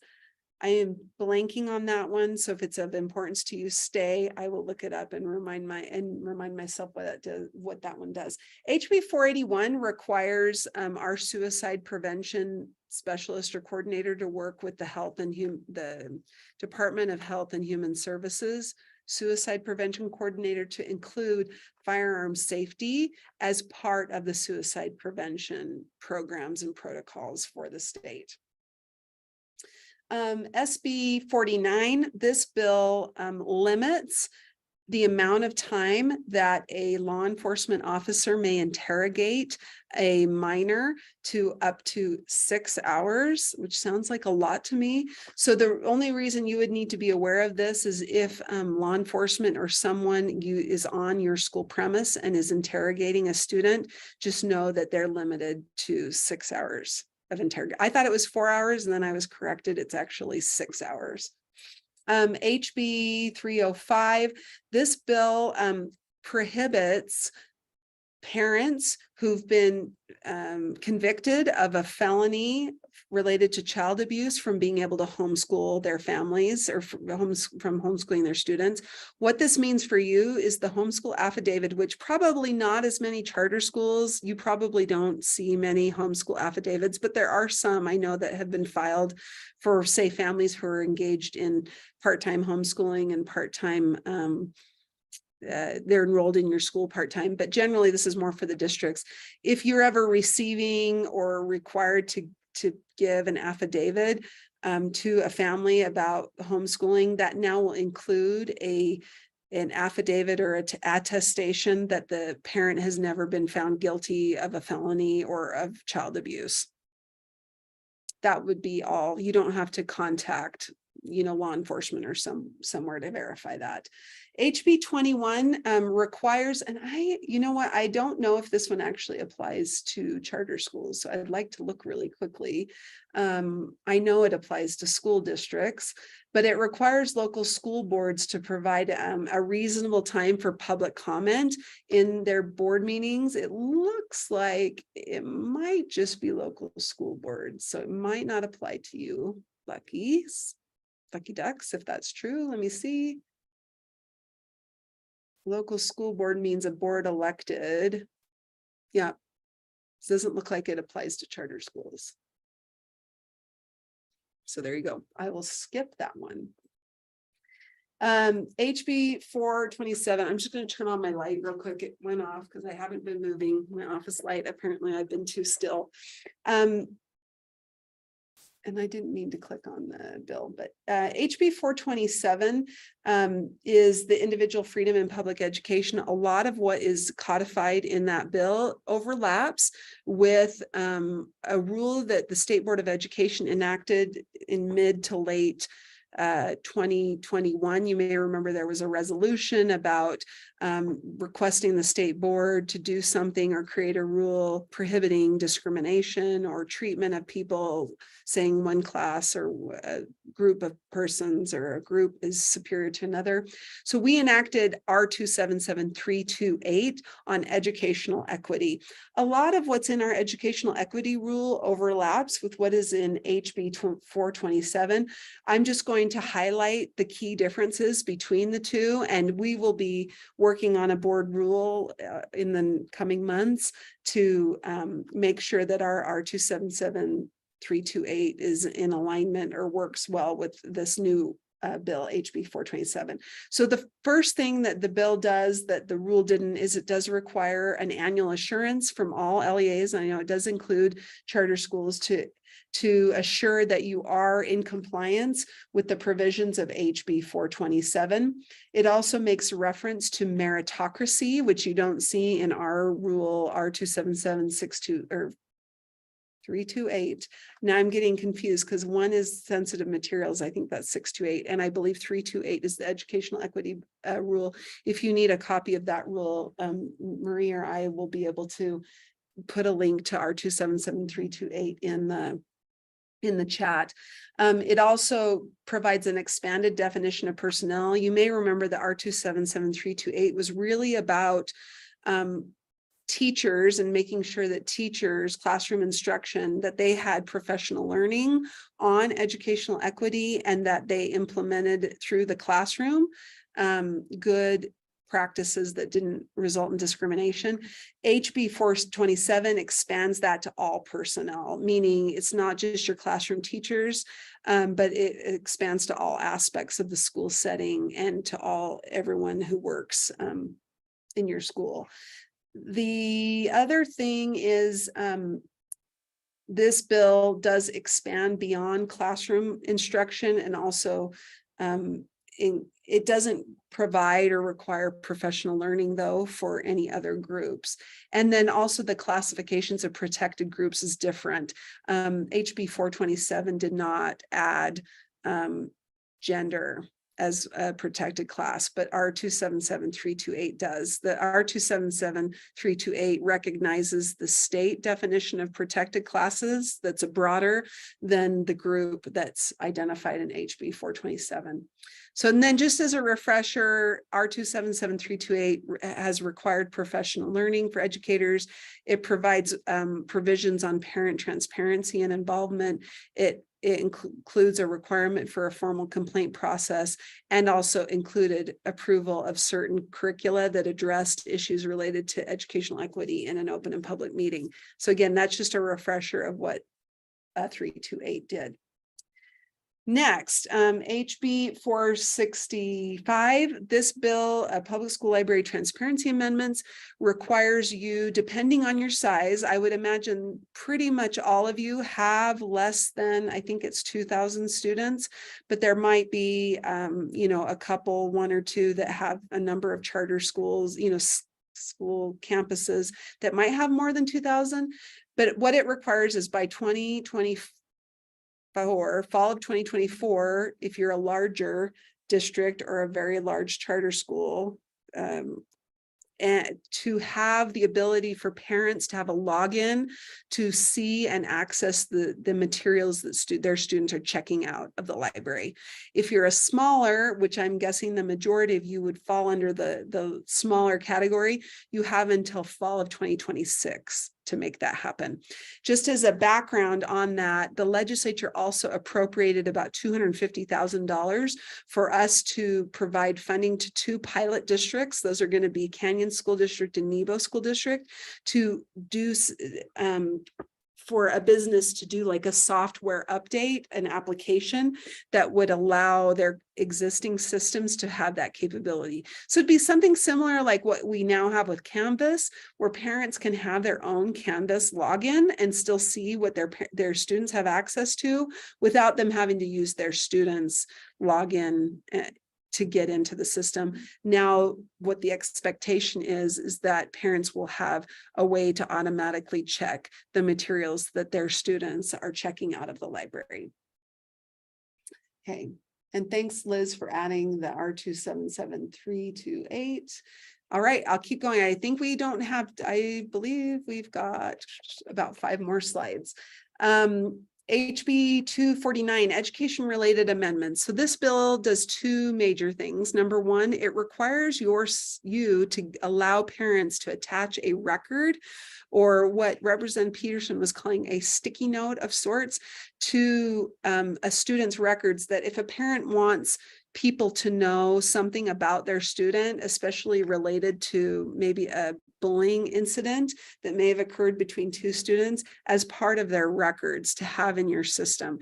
And the backstory behind this is we had either a constituent or a legislator whose child went into junior high, and the first day of a class, the student had been the victim of bullying, and the person who had been the perpetrator of the bullying was in their class and sitting literally right next to them on the seat assignment schedule. So what the intent is of HB 249 would be to give parents an opportunity for them to proactively provide information through the system that then an educator who has that student would have access to, and would be able to know that from that student or family's perspective, this student maybe should not be sat next to this other student, etc. So this bill requires you to have your systems updated with that capability by July 1 of 2024, which is when USIMS will also be updated to provide that capability. Aspire, if you use the Aspire system, that will be done automatically. You won't have to do anything to update systems. That will be a function that will be available. And in fact, it might already be available. The other thing that HB 249 did is it provided an appropriation for a family engagement specialist in our office to be a resource for parents and families as they're navigating different things in the public education system. That family engagement specialist is going to be taking point on creating a parent portal on our website that will hopefully provide family and parent accessible information to, as a resource, and we'll have that staff person in our office. Okay, SB 100, this bill really codifies existing FERPA requirements, which says that parents have the right to access their students' records. And this bill explicitly states that before a student's gender or sex can be changed in your school systems, that the parent has to be involved and notified and as part of that decision. SB 43 is a public notice requirement bill that it's a little convoluted and complex, but the short story is that you're required to provide public notice for certain things using kind of a way that you would normally, or you would get access to the most amount of people in your area. I think this applies more to school districts. It does apply to USBE and our standards adoption. I don't see that bill impacting you as charter schools much, but you may want to take a look at it, or we can take a look at it as the months go and see if it does impact or require additional notice requirements for charters. I don't believe it does. So HB 179 founders and constitution recognition, I'm honestly blanking a little bit on exactly what this bill does, but I will say that HCR 10 does, it provides a resolution to remind you that you are required to administer or have your students participate in the pledge at least once a day at the beginning of in the elementary setting, and then also at least once a day in middle and high school. And then HB 475, this it will be of most interest to those of you who have high schools. It's going to require a 0.5 communications credit that can be part of the English language arts credits for graduation. The language of the bill also talks about experiences, not necessarily a full course. So we're going to be our staff's going to be working on what that looks like as far as the communications credit. As you know, whenever we add new graduation requirements, it usually takes a couple of years until it actually applies to the cohort, because we don't want a new graduation requirement to impact like a current junior or senior. They're not expected to complete that graduation requirement. So it's not something that will immediately take effect, but we'll be working on it over the next couple of years.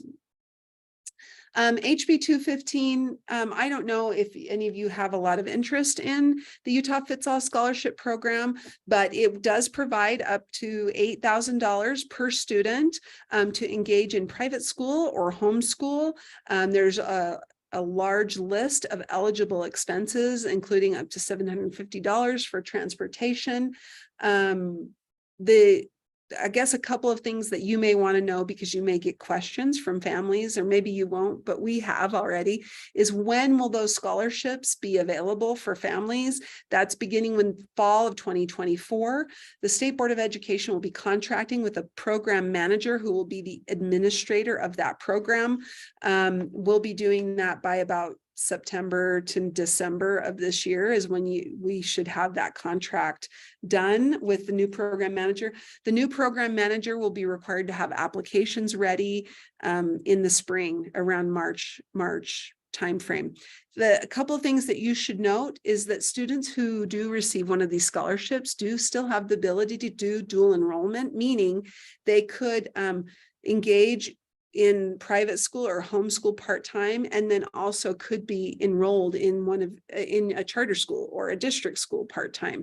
If that happens, the student would qualify for a prorated amount of the $8,000. The other thing that's interesting in there, and we're not quite sure how it would work yet, is that a school district or charter school may also be an eligible provider for purposes of the program. And some of the questions we had that weren't quite resolved during the session is, what does that mean for fees? Like, what type of fee would the district or charter school charge if they're one of those eligible providers? I'm using these terms interchangeably. There's a program manager, and then there's eligible providers. Eligible providers could be like a private school, or could be a different entity or provider of certain services, whether it's like speech language service, therapy services, or maybe it's a provider like maybe like a BYU online school or something. There can be eligible providers, and school districts and charter schools can also be eligible providers. But what we don't know, because that language was put in before the language was put in saying that a student could dual enroll, meaning could just enroll in the charter school or private or charter or district school. But I could actually see charter schools being more interested in being program providers or eligible providers than districts, just because of the dynamics of your lotteries and your caps, and how that would impact the maximum student enrollment that you have with your authorizer. I'm not sure how that might be impacted if you became an eligible provider. So there's probably a lot more questions than we have answers on what that would look like, but just know that is an option. HB 185, public education. How will this be paid out? Sorry, I just saw that question. If you're talking about how would the funding from the $8,000 be paid out, the program manager who will be contracting with will have a contract with them. we will send all of the 42.1 or 42.5 million, I think is how much we would send that amount to the program manager. Then the program manager would distribute the $8,000. Either it can be directly to the private school, or it would be reimbursed to the family after they demonstrate with receipts or eligible expenses. They would submit that to the program manager to be reimbursed. If you're asking what that would look like if you were an eligible provider, but also still running also a charter school, I'm not sure what that would look like. But I would imagine you would be paid in the same manner that other eligible providers would be paid. So hopefully that answered your question, Shannon. Let me know if it didn't. HB 185, public education enrollment options, simply states that you as an LEA may provide a, I think it's called, sorry, I'm trying to remember the parent directed. I'm just going to go to the bill really quickly so I can get the right terminology. A home-centered school-supported enrollment option. And it provides that if you do provide this home-centered school-supported enrollment option, that you can continue to count that student in membership for purposes of the WPU. It's not required, but it essentially, when this bill came out, we at USB felt like it doesn't really legally change much, because you already have the ability, if you have a 100% online school, for example, you know, your students are probably engaged in public school, but at home. And I think that that's what this is also clarifying, is that it can be that a district or charter school may have a kind of a in-person option or a hybrid option, but they also may have a home-centered school-supported enrollment option or program. So if you have questions about that, you can take a look. Alternate concurrent enrollment options for capacity flexibility. This may be of interest for some of our early college high school charters, that if the college of first refusal, I'm trying to remember the terminology, but you have a your designated institution of higher education for concurrent enrollment. If they are at capacity or that you have more students who want to participate than the higher ed institution can support, you can contract with or work with a different higher ed institution to provide concurrent enrollment courses. Also, if for some reason the higher ed institution that is your designated higher ed institution uses sensitive materials as part of their curriculum, you can also go to a different higher ed institution.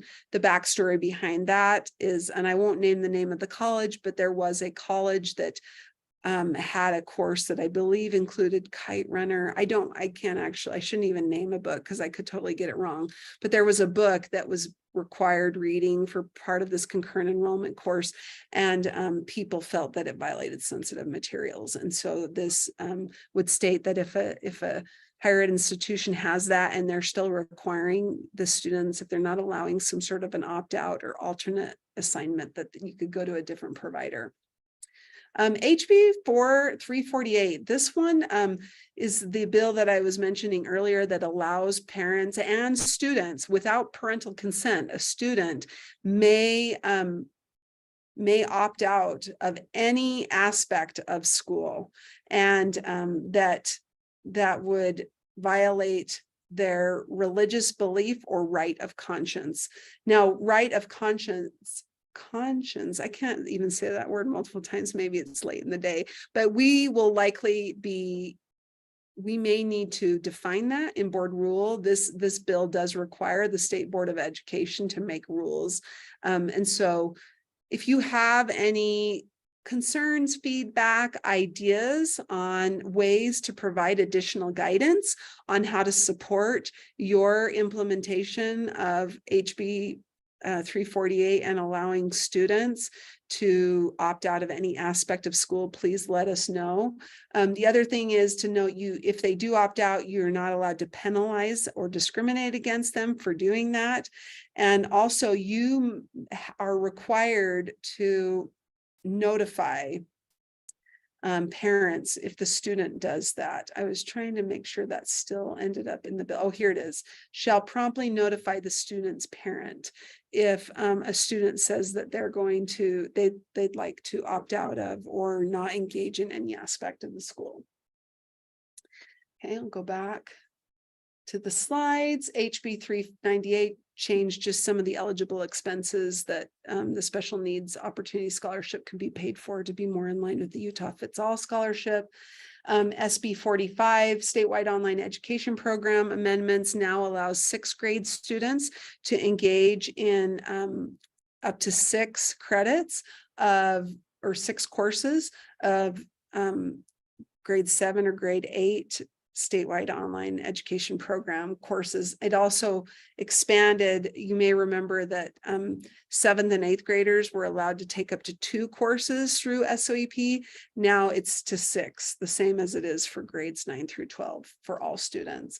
SB 167 is requiring the State Board of Education to create a new online or SOEP type provider license for teachers who primarily are teachers who participate in in the statewide online education program through the one entity that is not an LEA within the state, is not charters.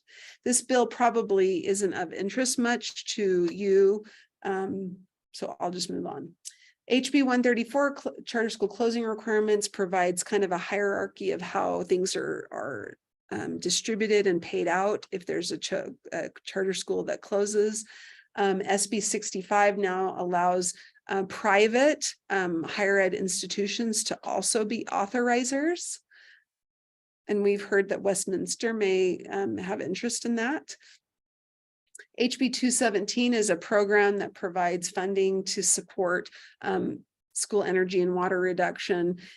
Canyon School District has engaged in a program like this with their students. And so if you have more questions about that, I would say reach out to Canyons for more information on how they implemented it, or we should have more information based on what they did as well. Oops. This one's an important one. SB 127 cybersecurity amendments. It does 2 things.